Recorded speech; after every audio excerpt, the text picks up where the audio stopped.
Hello everyone! This is a Pecha about appropriation and mashup, a postmodern phenomena. Before I go any further, I should explain what mashup is for those of you who don't know. Simply put, it is a music genre encompassing songs which consist entirely of parts of other songs. To create a mashup track, an artist will blend parts of two or more songs together seamlessly to create a completely different song. This process is called sampling, which is just a fancy term for ripping songs apart at one's own leisure and taking the good parts. This is where the controversy lies, and where mashup gets its postmodern rep. Head honchos in the music industry are horrified by sampling because to do it, an artist must illegally cut up and recombine hundreds of recorded tracks to make one rather directionless track. This process makes many critics uncomfortable because it encroaches upon the fame or aura of an individual artist. Also, mashup seems to be a break in tradition for the music industry because mashup artists do not pay the artists they sample from.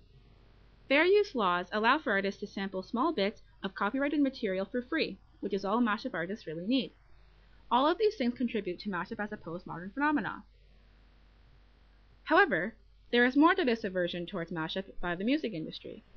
I looked to art critic Walter Benjamin to figure out why people hate mashup so much. I found that it is because it thrives off of the reduction of aura. For mashup, author, authenticity, and authority are things of the past.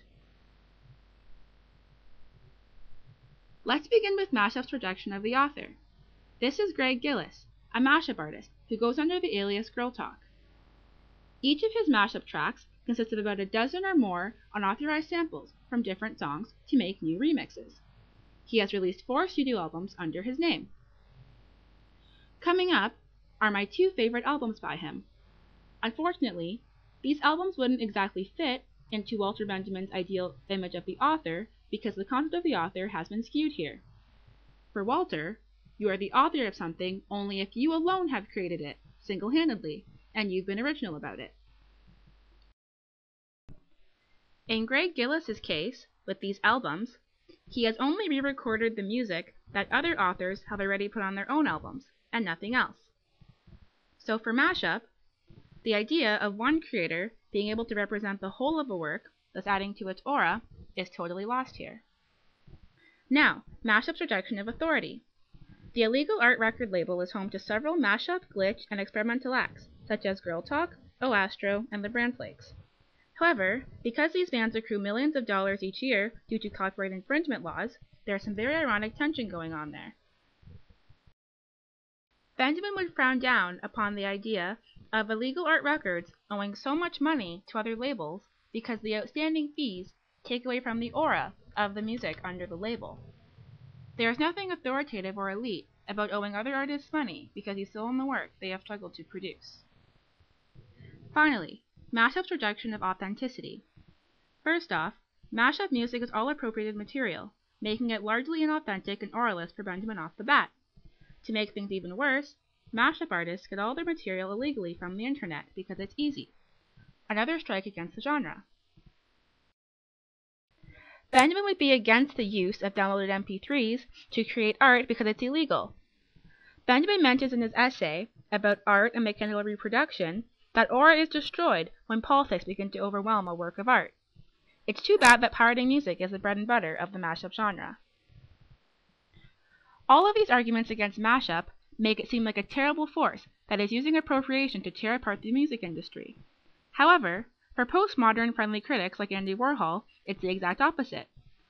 If anything, mashup seems to be ahead of its time, and a way for us to celebrate celebrity aura for ourselves. An appropriated production of Warhol's work that I feel adds prestige to the mashup genre is from Douglas Gordon's You and Me series.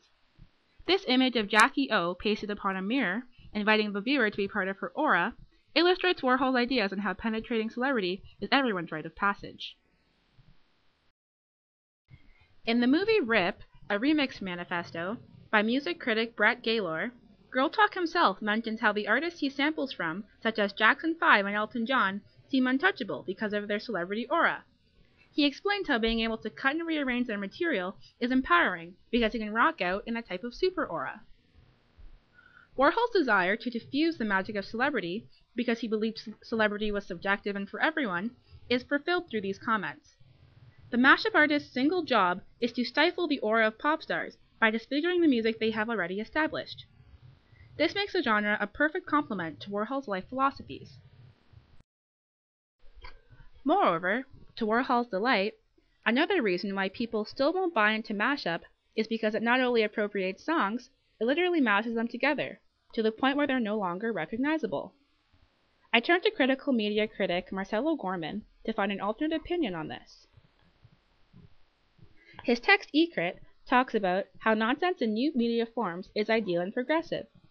O'Gorman quotes philosopher Gilles Deleuze's idea that sense is present in every utterance, even in so-called nonsense, and should not be understood as a lack of sense at all, but as an overproduction of sense.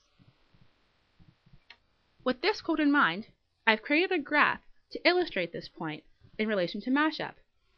Potentially, the less you actually know about sampling and mashup techniques, and the less you care about the artists you've stolen from, the better your mashups will turn out, because it's all nonsense anyway, despite the fact that it all makes sense. Thank you for listening to my presentation about appropriation and mashup as a postmodern phenomena. If you don't take anything else from this presentation, remember this. Using music to create more music will always leave you with music, whether it's your own, someone else's, or a combination of the two.